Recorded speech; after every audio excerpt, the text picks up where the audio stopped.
Hey everybody, Hunter back again from Showtime Studios. Just an update on what's been going on in the shop. My last video I did was on the show review, the last show that we went to. Had a very nice response from all my subscribers and some people that aren't subscribed. So we will continue to do the show review videos for everybody. I know there's some out there that don't like them, but it seems like the majority of you do, so that's what we're going to continue with. But what I wanted to do is just answer a couple questions real quick on something and show you what we got on the workbench. I've had a couple questions come up about projects that I've started and put on YouTube, and people are wanting to know where they're at. The first one is the 1/16 scale trumpeter tank that I was working on, the T-34. It is over here in the box on the side of the workbench, and that project will come back out sometime. That's a very in-depth project with a lot of parts, so you know I really need to kind of have other bigger projects done and ready to go to the shows, and then I'll be working on that one in between. So that one will be coming back. Stay tuned for that.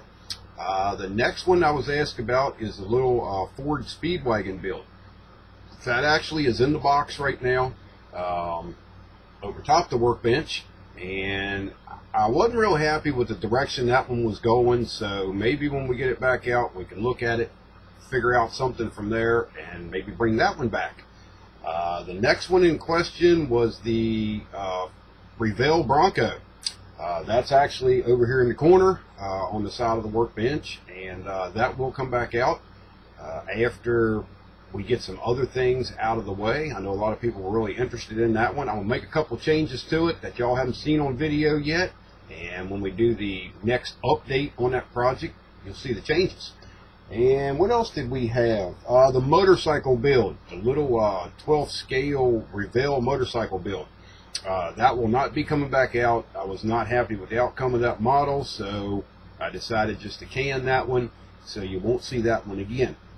I do have a show coming up here toward the end of October, and when I got back from this last show, I really had the inspiration to start on an old project that I had up in the Cabinet of the Unknown, and I really want to try to get this finished up for the show at the end of October. In Roanoke, or not Roanoke, where are we going? Norfolk, Virginia, that's where we're going. So this is one that not a lot of you on my subscriber list probably remember. I didn't do a lot of YouTube footage on it, and I have been posting some pictures on my Facebook page, and a lot of people over there remembered it.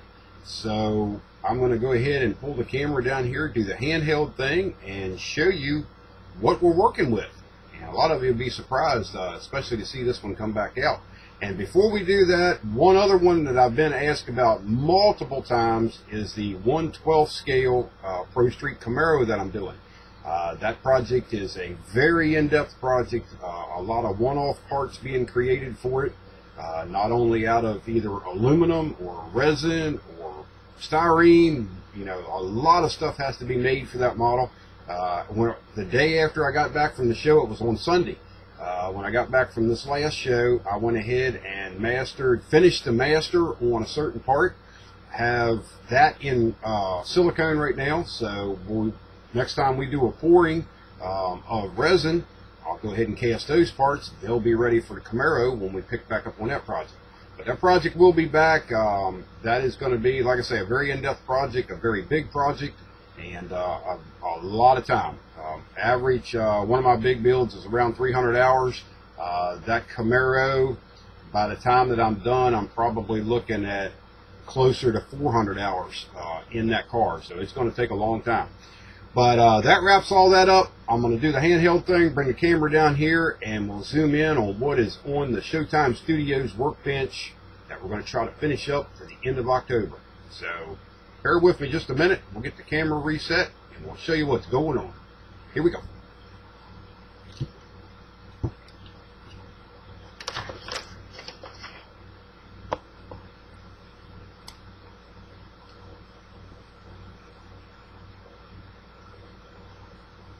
Okay, we are back. And let me see if I can get zoomed out here just a little bit so we can see what's going on. This is the 1/16 scale Revell Beetle. And this is the old style Beetle that I'm doing. And this one, just like with a lot of my other projects, is very in-depth. This model was actually started about 3 years ago. And I am now getting around to hopefully getting it wrapped up. So this is going to be a little shaky because, like I say, I am doing the handheld thing and I haven't set up the new camera outfit in here yet, so bear with me on that. But this is just an overall view of it. Right now at this point in time, everything is either aftermarket, 3D printed, or scratch built, except for the body. And we'll go over everything that I'm doing here. The body is pretty much stock, just the way it came in the kit. It does have the opening doors, the opening trunk, and the opening hood. And the hood will be most likely deleted off of this project because once I zoom in here, you'll see why. But I shaved the drip rails on it. I'm working on some of the other, getting the sink marks and stuff out because this body has to be glass smooth for the color that I'm going to be putting on it. And that'll be in a future update. So that's a view of the side of it there, and while we're looking at the side, we'll go ahead and zoom in on the Micro Nitro wheels. They were cut, like I say, about 3 years ago for this project, and that's the rear ones tucked up underneath of there, and this is the front ones. And I've painted those with a metallizer in the center just to give me the gold tone. They will have aluminum valve stems in them. And then we'll move on back here to the back. You can see the scratch built wheelie bar assemblies. This is actually some brackets from Dirt Modeler that I use for the wheelie bars and an aftermarket set of wheels. I made my own axle, and I'm making the lower bars are made out of aluminum tubing. The axle's aluminum tubing, and the upper bars will be made out of aluminum also. I haven't got that far, but they have RB Motion bolts to hold everything together. We move on up a little bit, you'll see the scratch built parachute mount.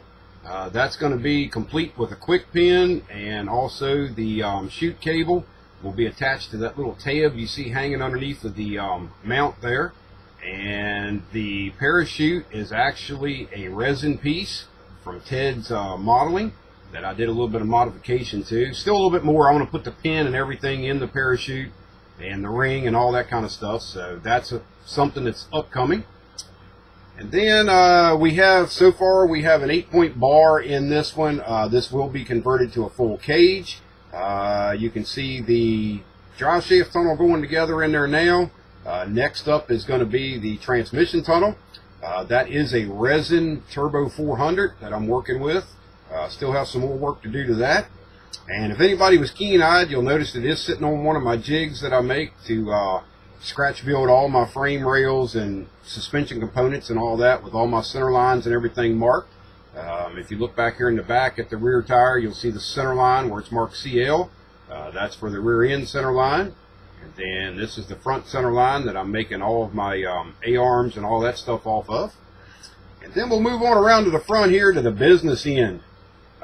What is in this is a 502 big block Chevrolet 3D printed from Shapeways or TDR, and then it's sent to Shapeways to be printed. That's also one of their 16th scale blowers and the 750 carburetors. I scratch built the fluid damper balancer for it and a lot of other things. This does have aluminum spark plugs in it from RB Motion. You can see the front bars, strut bars there. The strut mounts are in. That's all scratch built. Like I say, everything on this is scratch built except for the actual body. And then we'll move on over here to some parts that are in progress.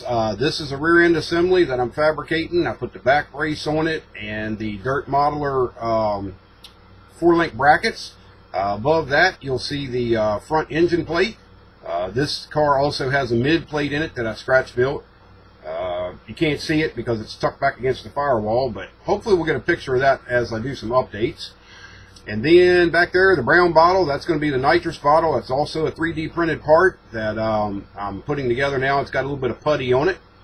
And then here we have the scratch-built strut assemblies I'm working on. One's just about finished. The one over on the left-hand side still has to be assembled yet and final paint done on it. Then we have the 4-link bars for the rear suspension with the rod ends and the threaded tube adapters in them. And those are made out of aluminum tubing that's been polished. Then we have a bead lock ring that actually goes on the rear wheels. That's there. That came in from Micro Nitro. And we have the control arms back there going together. There's the rest of the wheels. And these are the seats that I modified for this car. And they're not totally done yet. I still have to do a little bit more modification to them.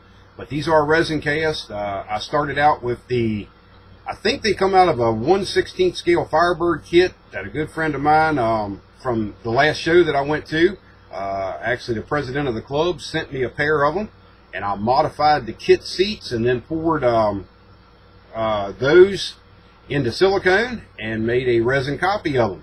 And they're modified, they're narrowed, they are shortened, and the mounts have been changed on them. They've been shaved to fit into the Beetle. So that is what we have right now. I'll go ahead and as I was moving the camera around, I knocked the wheelie bars down here, but that'll be all right. Y'all get the idea of what's going on. But that is the little Revell 1/16 scale Pro Street Beetle. So stay tuned for some more updates coming up real soon on this. I'm trying to stay with it and stay focused, and so far it's looking real good. And we're real happy with the progress. So there you go. That's what we have happening at Showtime Studios as of right now. And we'll have more coming up for you real soon. I want to thank everybody for watching and all the nice comments and the thumbs up and the thumbs down. It's all good. And we will talk to you a little later. Bye-bye.